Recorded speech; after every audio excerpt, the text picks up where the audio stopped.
البدع والأهواء، أهل البدع العقائدية وأهل البدع السياسية.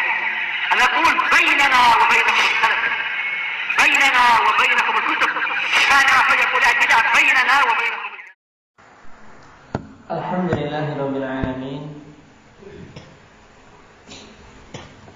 والصلاة والسلام على رسوله الأمين وعلى آله وأصحابه أجمعين، أما بعد. Ikhwanil kiram rahimani wa rahimakumullah. Pembahasan kemarin berhubungan dengan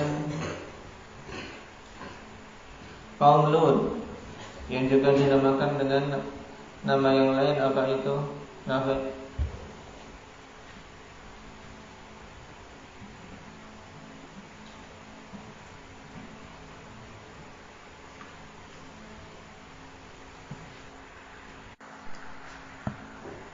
Baik, al-mu'tafikah sebagaimana dalam ayat wal mu'tafikata ahwa. Nah, apa yang Allah Subhanahu wa taala turunkan kepada kaum Lut sebagai azab. Nah, hendaknya Iqbal, bentuk azabnya bagaimana? Bumi diangkat, dibalik, kemudian dihujani dari atas dengan batu. Wal'iyadzubillah. Nah,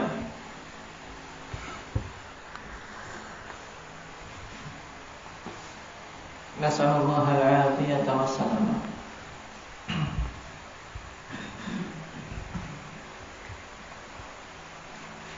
Pembahasan berikutnya, man huwal ladzi hajja Ibrahim fi rabbih. Siapa itu orang yang ada hujjah dengan Ibrahim tentang Rabbnya, sebagaimana dalam firman Allah Subhanahu wa taala di surat Al-Baqarah. Bagaimana bunyinya? Tentang muhajjah ini, ada hujjah antara Ibrahim dan penguasa tersebut.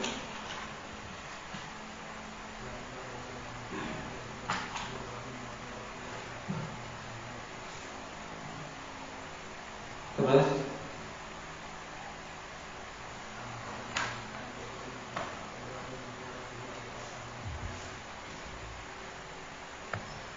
alam tara ilal ladzi hajja Ibrahim fi rabbih an atahu Allahul mulk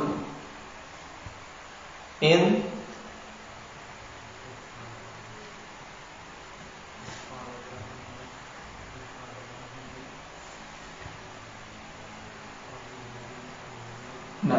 qala Ibrahim rabbiyal ladzi yuhyi wa yumiit. Kemudian apa jawaban dia? Qala ana ahyi wa umiit. Terus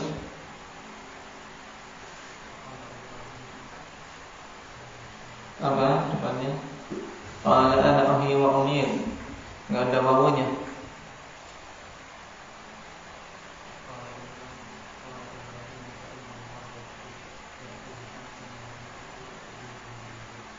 Qala Ibrahim fa inna Allah ya'ti bisyamsi minal masyriq fa'ti biha minal maghrib fa buhital ladzi kafar.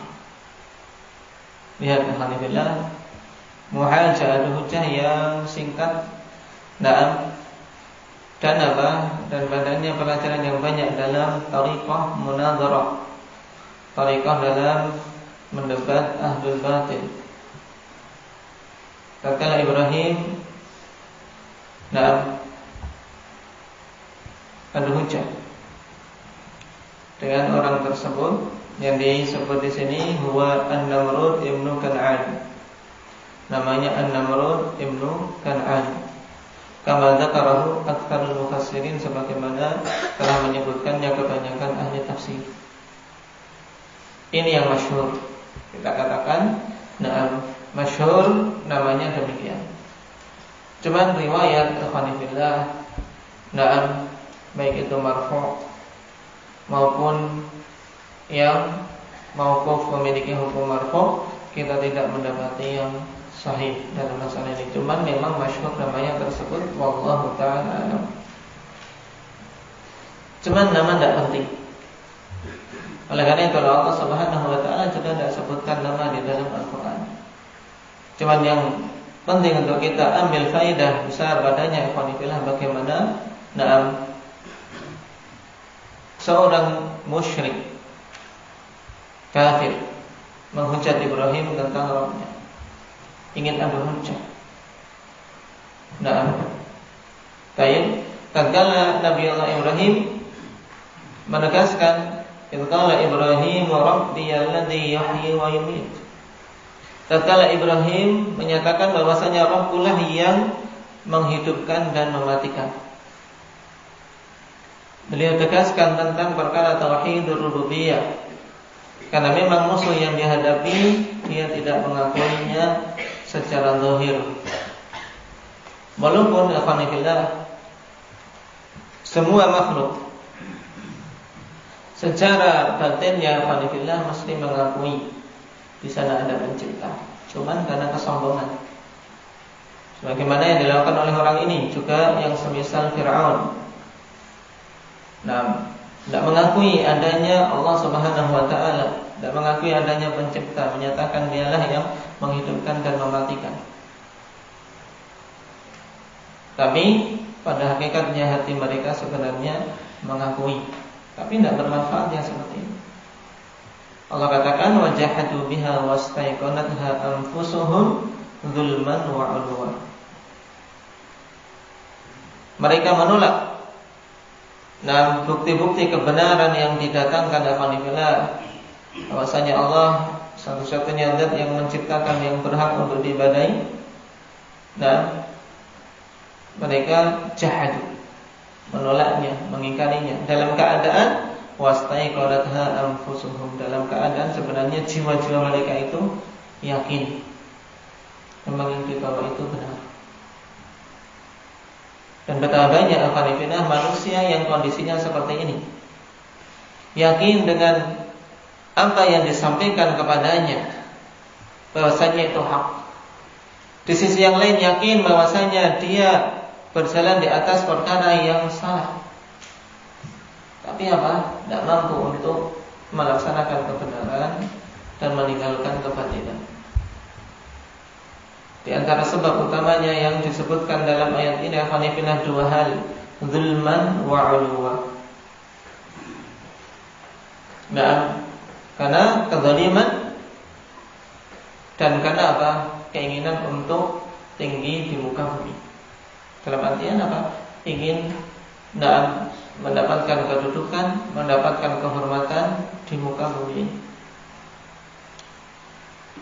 Antum lihat mereka-mereka yang menolak kebenaran dari semua jenis lapisan, dalam artian dari perkara yang sifatnya masih ada toleransi, sampai perkara yang sifatnya bid'ah atau perkara yang sifatnya bahkan sampai kufur dan syirik.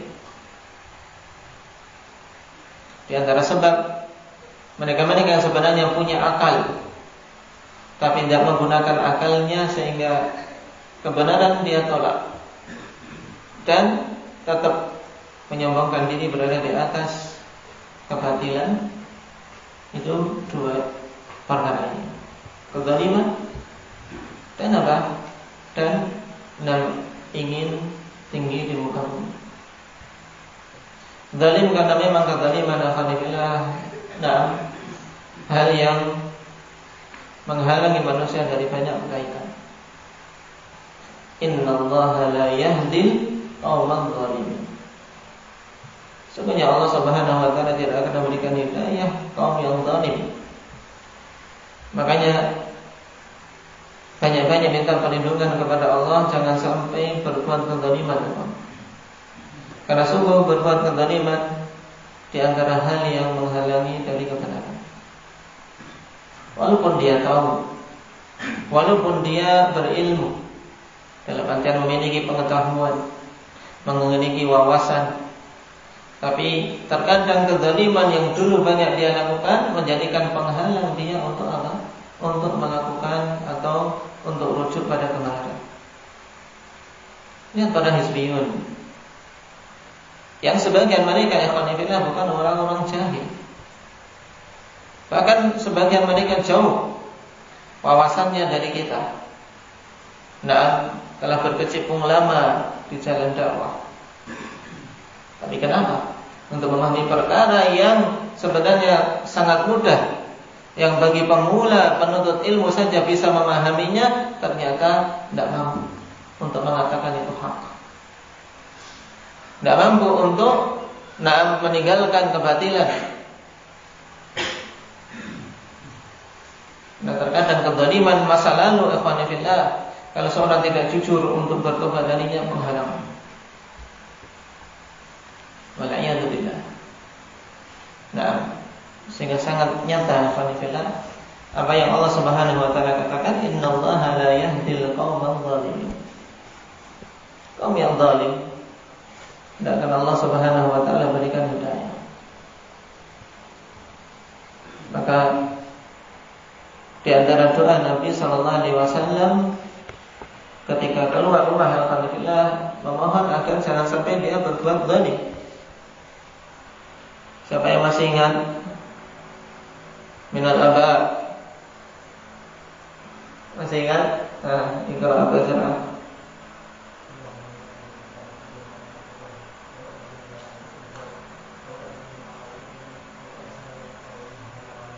Baik, ahsanta. Nah, kalau diamalkan insyaallah tidak lupa. Allahumma inni a'udzubika min an adilla aw adall aw azilla aw uzal aw adlima aw adlam aw ajhala aw yujhala alayya. Ya Allah, aku minta perlindungan kepadamu jangan sampai aku sesat dan disesatkan. Jangan sampai aku berbuat kebodohan atau dibodohi. Jangan sampai aku berbuat zalim atau dizalimi. Nah, dan yang terakhir apa? Nah, min al-adlima aw adlam aw ajhala aw yajhala alayya. Tadi sudah disebutkan susunannya tadi. Jangan sampai aku dijahili, berbuat jahil atau dijahili, yaitu mencakup semua bentuk maksiat. Waliyadzubillah. Doa ini juga penting, alhamdulillah. Dalam hadits Ummu Salamah, Nabi sallallahu alaihi wasallam kalau keluar rumah, di antara doa yang dibaca ini selain membaca doa yang ringkas, yaitu apa? Bismillahirrahmanirrahim, tawakkaltu 'ala Allah, la haula wala quwwata illa billah. Juga jangan lupa doa ini. Yang belum menghafal, dihafal, kemudian diamalkan. Karena penting akan dibela di jalan kita tidak tahu apa yang terjadi. Di luar rumah tidak tahu apa yang kita hadapi. Terkadang syubhat yang kita dapati ketika bertemu dengan satu orang di jalan bisa membuat celaka. Kalau bukan Allah Subhanahu wa taala yang menjaga. Dan minal aulad yang masih ingat, Muhammad masih ingat?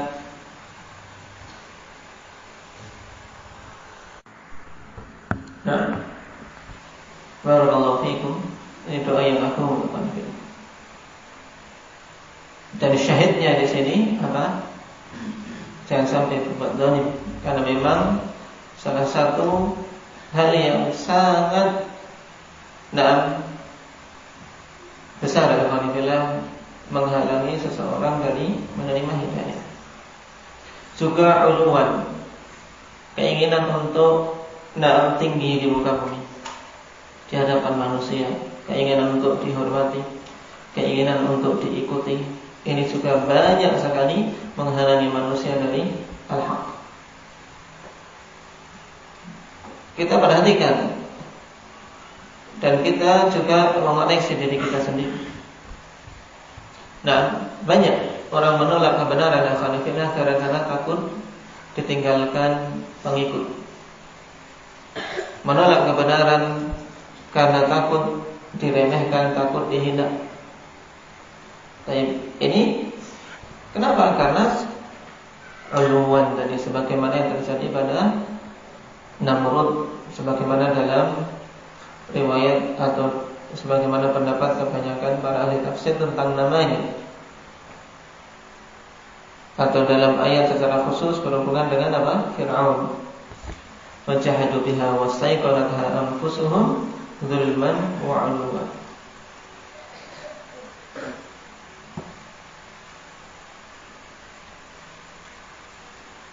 Dan kita kembali kepada kisah adu hujjah antara Ibrahim dan Namrud tersebut. Perhatikan afalillah, ketika Ibrahim mengatakan Rabbiyal ladzi yuhyi wa yumiit,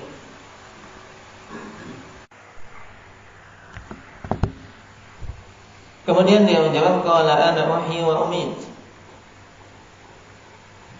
Nah, dia menjawab aku juga bisa menghidupkan dan mematikan. Tapi perhatikan Ibrahim ya khalifillah, sudah. Nah, dibiarkan saja alasan dia, padahal sebenarnya dia menganggap aku bisa menghidupkan dan mematikan itu bukan sebagaimana Allah menghidupkan dan mematikan, itu tidak. Nah, kalau mau diurusi lama. Ya, lama. Apa makna kamu menghidupkan, apa makna kamu mematikan? Beda dengan Allah menghidupkan dan beda dengan keadaan Allah di mana dia mematikan. Karena maksud dia bisa mematikan dan menghidupkan, yaitu apa? Harusnya dia menghukum mati, kemudian dia biarkan berarti menghidupkan. Kalau dihukum mati berarti mematikan. Tapi Ibrahim sudah. Untuk mempercepat apa? Muhajah tersebut, adu hujjah tersebut, ya sudah, biarkan. Karena enggak semua perkara ditanggapi ya khonifillah. Nah, dia menganggap itu menghidupkan dan mematikan dia mampu, sudah. Tapi ganti. Dan perkara yang sangat jelas, ya sudah, kalau kamu bisa menghidupkan dan mematikan, matahari ini Allah terbitkan dari timur, tenggelam di barat. Sekarang coba kamu balik. Sebagaimana dalam kelanjutan ayat. Qala ana uhyi wa umiit. Qala, maka Ibrahim mengatakan, qala fa innallaha ya'ti bisyamsi minal masyriq fa'ti biha minal maghrib. Sungguhnya Allah Subhanahu wa taala mendatangkan matahari terbit dari arah timur, kemudian tenggelam di arah barat. Fa'ti biha minal maghrib, maka kalau memang kamu mampu, datangkanlah matahari dari arah barat.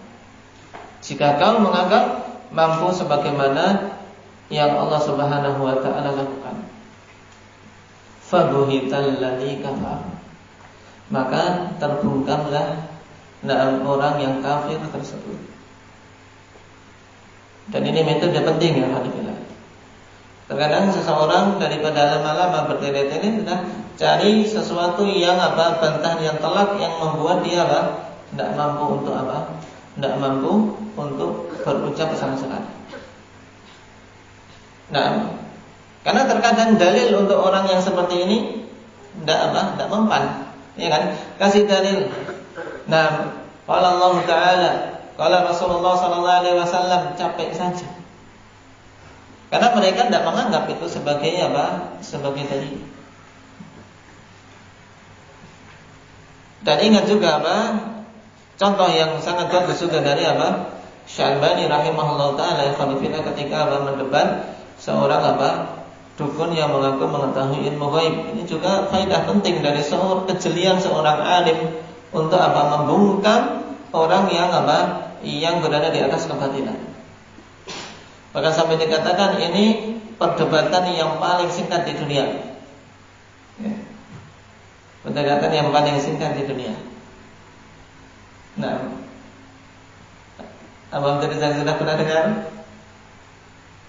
Kalau tidak salah,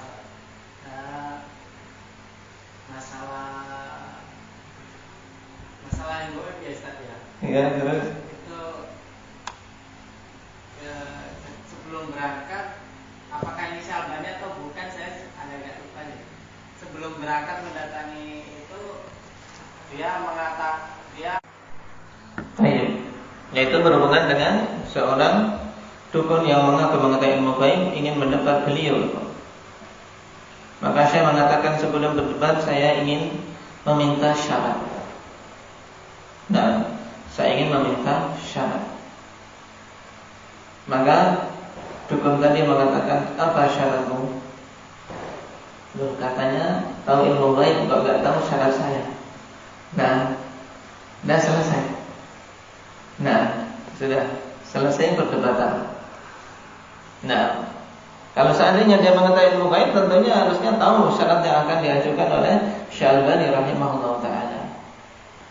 Nah, ini juga faedah penting. Terkadang memang ahlul batil ikhwanifillah intinya dibungkam. Apalagi kalau seorang mendebat mereka di khalayak alami, di depan umum, maka tidak sekedar cukup seorang bisa baca kitab, tidak sekedar cukup ikhwanifillah seorang bisa orasi. Nah, kenapa? Karena seorang dalam majelis yang dalam munadharah seperti ini butuh kelihayan, sebagaimana seorang bertempur. Terkadang dia mundur langsung menikam. Tapi lurus-lurus saja, ya tidak akan tercapai. Sebagaimana banyak terkadang dilakukan munadharah oleh sebagian mereka yang menisbahkan kepada salafiyah, yang disayangkan alhamdulillah. Dengan sebab itu akhirnya muncul masing-masing pengikut, ustadzku yang menang, yang lainnya ustadzku yang menang. Mana enggak jelas.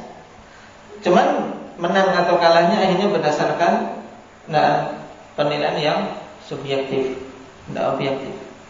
Kenapa? Karena memang para a'immah kita alhamdulillah melarang munadharah kecuali pada lingkup yang sangat sempit dan pada mereka yang betul-betul memiliki kemampuan. Kalau tidak, menjauh dari. Karena sungguh lisan-lisan ahli batil alhamdulillah mereka penuh dengan syubhat. Jangan sampai dengan sebab kita kemudian malah kebatilan mereka semakin kuat karena kita kelihatan lemah. Lalu batil alhamdulillah mudah berdusta. Mengatakan dalam kitab ini, kita mau mengatakan itu harus ngecek dulu, buka-buka, itu enggak hafal. Yang ini katanya kitab ini sekian-sekian, betul atau salah, tapi di hadapan orang umum, masya Allah mungkin. Nah, yang satunya, buka kitab. Masih buka-buka kitab. Nah, ini sudah di hadapan awam nas penilaiannya sudah kalah. Kamu ingat lagi. Misalnya satunya dengan tenang dan seterusnya wa'iyadzubillah. Maka menjauh dari munadharah alhamdulillah dengan ahli batin, kecuali memang kondisi yang sangat terdesak. Baik. Karena syubhat terkadang masuk ke jiwa-jiwa seseorang alhamdulillah, bahkan walaupun dia setelah selesai munadharah, selesai berdebat, bisa saja dia memikirkan akhirnya syubhat tersebut masuk ke dalam hatinya. Nasallallahu alaihi wasallam.